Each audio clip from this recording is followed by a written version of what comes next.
राम राम जी। मुझे आप लोगों से बहुत ज़रूरी बात करनी है क्योंकि मैं 2 दिन से बहुत ज़्यादा परेशान हूँ क्योंकि कंटिन्यू मेरे पास डीएम आ रहे हैं कि ये जो लखनऊ वाला इंसिडेंट हुआ इसमें मैंने कुछ बोला क्यों नहीं, एक्शन क्यों नहीं लिया, थप्पड़ क्यों नहीं मारा। और कुछ लोग मुझे ही गलत समझ रहे हैं, कुछ मीम्स पे लिख रहे हैं कि ये तो हंस रही थी, मज़े ले रही थी। कि पब्लिक में कोई मुझे ऐसे टच करके जाएगा उसमें मुझे खुशी होगी, मुझे मज़े आएंगे।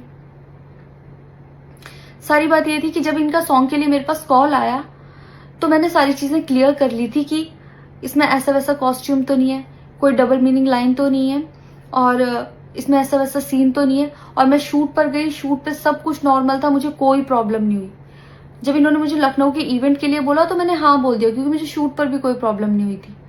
और जब मैं लखनऊ में गई, मैं स्टेज पर थी, मैं पब्लिक से बात कर रही थी, पवन सिंह जी ने मुझे बोला कि इधर कुछ लगा हुआ है। उससे थोड़ी देर पहले ही मेरी ड्रेस वो न्यू थी, साड़ी में नीचे टैग लगा रह गया था। तो मेरे दिमाग में आया कि शायद ब्लाउज का भी टैग लटक रहा होगा।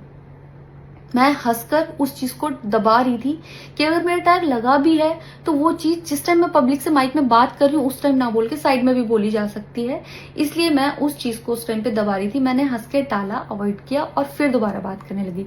वो बोले नहीं कुछ लगा है, नहीं कुछ लगा है।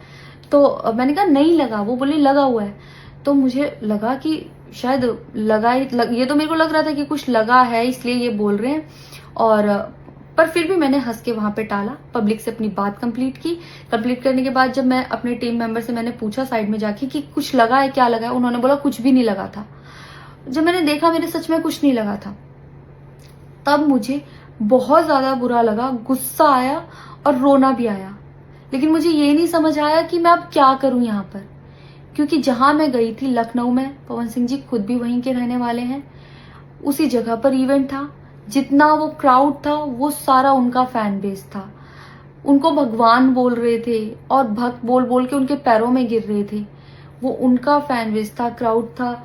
तो मुझे समझ नहीं आया कि मैं क्या करूं। अगर मैं कुछ भी बोलती तो क्या वो लोग मुझे सपोर्ट करते। मेरे साथ कुल 3-4 बंदे यहाँ से गए थे, तो वहां जितना क्राउड था क्या वो लोग मेरा साथ देता। मैंने सोचा मैं बैक स्टेज जाके बात करूंगी। इतनी देर में थोड़ी देर